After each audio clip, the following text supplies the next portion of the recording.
Okay, this talk is about what we call chakras and opening them. Chakras are these kind of higher order bioenergetic structures which coordinate a lot of the kind of systematic activity and particularly expression. So, the thing about chakras is you can actually quite easily change the state of yours if trauma has been released from those areas. These things will open, the state will change, and B, you have kind of a blueprint, or you can kind of reassociate with these points. So rather than having to spend a lot of time doing meditation and playing with your consciousness and your body to try to understand where these points are, you can actually hear them through the voice. Somebody like me can associate with each chakra and their voice will change, and you can kind of tune into the change in the voice, and it's kind of a side door or proxy way to access these points and start working with them.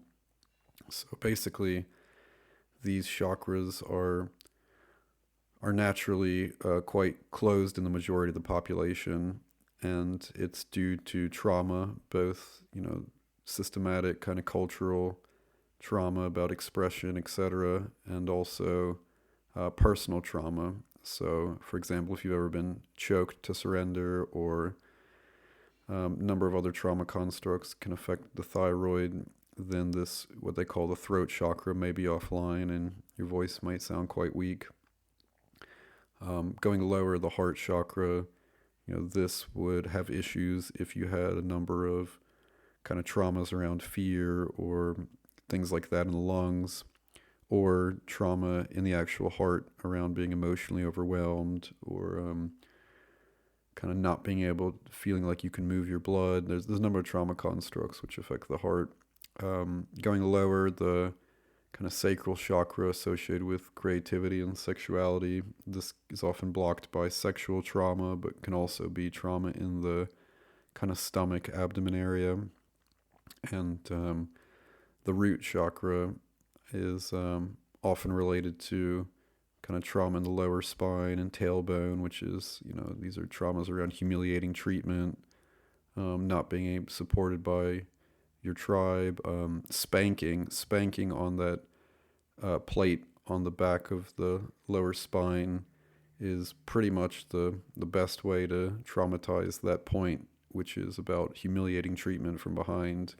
And something like this might block the root chakra. So, assuming you've done a bit of work on trauma in your body and your healing, it may be that all you need is a bit of a push forward, and all you need is a blueprint to open your chakras. So I'll take you through the chakras, and I'll give you the vocal signature.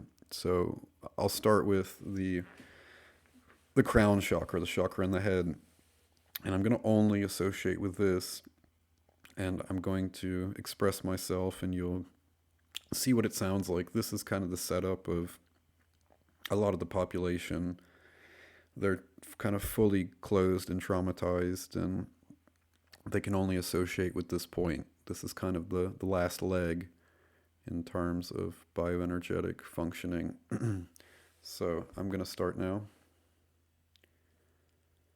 When I was young, I only associated with my crown chakra. I was very mentally in my head, and I was quite gifted in that area, in that kind of logical, right-brained world, and I had a lot of really good logical ideas, but they all came from my head, and these things weren't super coherent with the universe. They weren't necessarily in alignment with the kind of core coherence of the heart. So even though they logically made sense, they didn't intuitively make sense a lot of the time. So other people stuck in their head tended to really gravitate toward me and the things I was saying, but the people that were associating with their hearts just felt like, even though it made logical sense, something might be off.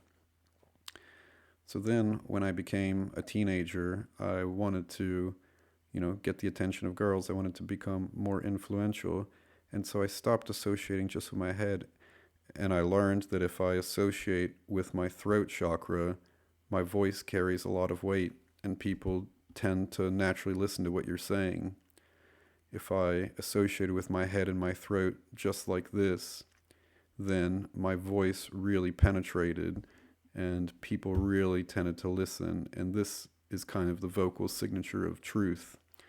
But only having these two chakras coherent, this is quite a manipulative setup. This is kind of where politicians are. Everything they say sounds good, sounds powerful, but intuitively there's just something wrong.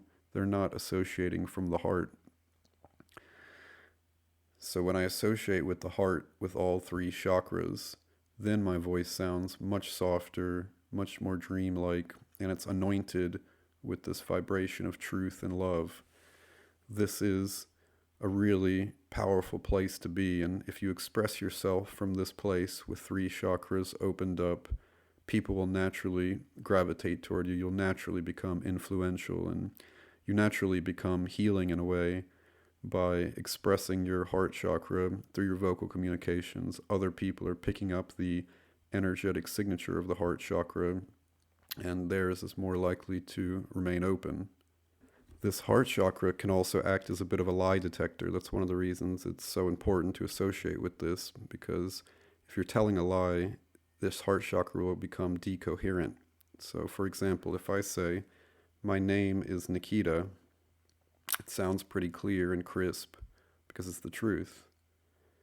If I say my name is John Anderson, you can hear my energetics kind of pull up into my throat. I lose those soft vibrational frequencies in the lower range. So my name is Nikita. My name is John Anderson. My name is Nikita. My name is John Anderson. You can see the difference between those two. So sometimes the heart chakra, these top three chakras, aren't enough. Sometimes you want to express yourself creatively, or you want to express yourself sexually, and this is where the sacral chakra comes into power. This chakra will cause kind of energetic bleed over into other people's territory. Your words will naturally kind of creep past their boundaries and land with them. So if I speak from my sacral chakra, it sounds a little bit dreamier. It's quite crisp and powerful, but it somehow sounds a little more seductive and a little dreamier. And the words kind of roll off the tongue a little bit differently, causing this energetic penetration effect. And if that's not enough, sometimes life is challenging and you have to defend your boundaries. Combat over territory is a natural part of our DNA and the way that we find balance and adapt. So if somebody crosses your boundaries, you may associate with your root chakra, and you may use your root chakra to push bioenergy, biophotonic energy into their territory. You may use this to really hit them hard energetically and kind of rattle them out of their reactive behavior structure so they take stock of the situation and think about your boundaries in a different way. It's also possible that the chakras are off and on, not necessarily in order. So one really common setup, particularly in New Age community and plant medicine and other healing communities, is people have their crown chakra open, they have their heart chakra open, but their throat chakra is closed. So their words are anointed with kind of love and truth. They're making logical sense, but they just don't have the biophotonic power to push energy out and become energetically influential. So if I only associate with my crown and my heart, I might sound like this. I might sound very logical. I might sound very soft, but there's just no oomph to my voice. You'll recognize this in the New Age community quite often. My voice, it sounds really angelic. It sounds really soft. It sounds true, but it just doesn't carry weight. Whereas when I bring my throat chakra back online, I still carry the vibration of truth, but it really sounds energetically influential. It really packs a punch. So we'll go through each of the chakras as a guided exercise and repeat after me and try to not only repeat what I'm saying, but try to match the kind of energetic intonations of my voice. And as you do this, as you repeat after me and set intention and kind of target these bioenergetic points, you may notice that your voice starts cracking, or you have some kind of release, or there's some kind of fluttering in those areas.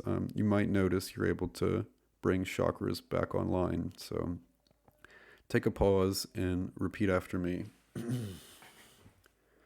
My crown chakra is open. My crown chakra is open. My crown chakra is open. My throat chakra is open.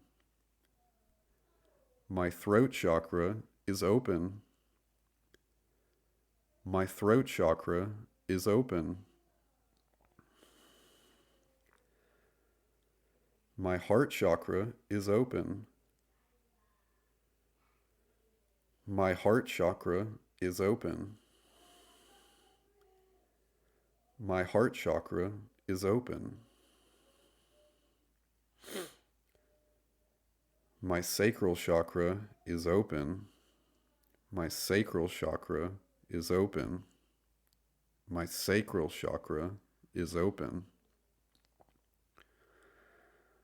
My root chakra is open. My root chakra is open. My root chakra is open.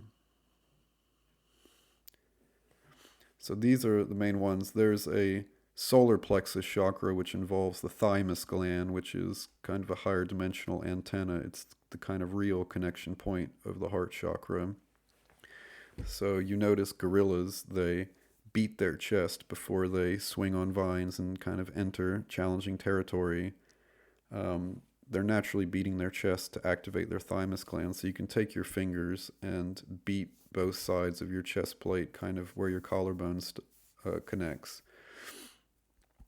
And you can tap this place and you can activate your thymus gland, and you can feel it fluttering. It feels like kind of vibration. And most of our thymus glands are deeply traumatized. This is kind of due to the nature of cultural conditioning and collective trauma. But it's about our expression, and how our expression kind of nurtures our tribe, nurtures the feminine, and pushes away predators. The thymus produces T cells, which are immune cells, which they respond to foreign antigens and attack them. It's a critical part of our, what we call our immune system. So since consciousness and reality is holographic, the same thing is relevant conceptually. So you might try to open this point too, to beat your chest and repeat this affirmation that my expression perfectly nourishes and protects the feminine. My expression perfectly nourishes and protects the tribe. I'll try to associate with the solar plexus chakra, with the thymus. I haven't had much practice with this one, but this one will kind of give intonations to your voice which are influential to your tribe members. It's kind of like when your solar plexus chakra is online, it's like a security key.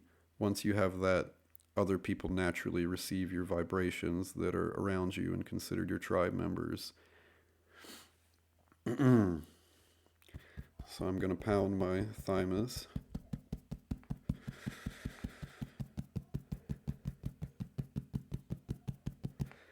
My intention perfectly nourishes the feminine. My intention perfectly nourishes my tribe. My solar plexus chakra is open.